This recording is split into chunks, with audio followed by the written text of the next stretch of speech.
Justin here. This is day 24 of rating my followers' retail journey. Today we have another FB Journe journey based out of New York City, and I'm using my new rating system. Let's get into it. So this collector visits the FB Journe in New York City in January 2020 to express his interest and meet the sales associates. In the March of 2022, he gets the call for the chronometer Souverain in rose gold. This is the interesting part. He says, before they could provide the allocation, they interviewed him. They asked him questions like, why FB Journe? How did the collector get into watches? Why this specific model? And they asked him what he did for work. While the average person hears this and thinks it's ludicrous, he says he totally gets it because from their perspective, they're handing him a $35,000 watch that is trading for $125,000 at the time.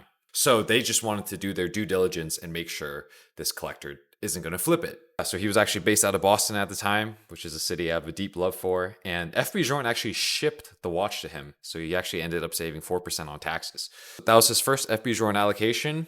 And he then requested for the chronometer blue, which is significantly harder to get. And it's been radio silence for the past 3 years. Let's get into rating this retail journey. Quality of allocations. FB Journe is obviously extremely high demand. They only make, I believe, 900 to 1,000 pieces a year. So to be allocated one is extremely impressive. However, this model is technically, from my understanding, a entry-level FB Journe. I mean, it's still a Journe, so 1.8 out of 2, only because the last FB Journe collector got Elegant as the first. In terms of the story he told me, there wasn't much to it, but 1 out of 2. It's an okay wait time for FB Journe.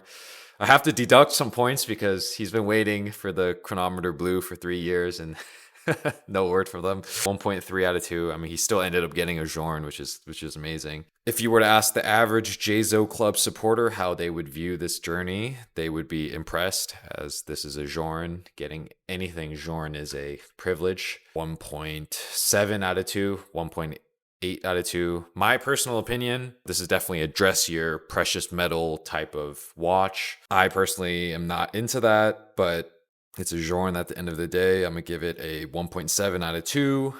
Best of luck with his chronometer blue allocation. This is the overall rating. If you guys have a cool retail journey or a nice watch collection, shoot me a DM at JZO Club. Like and follow for more.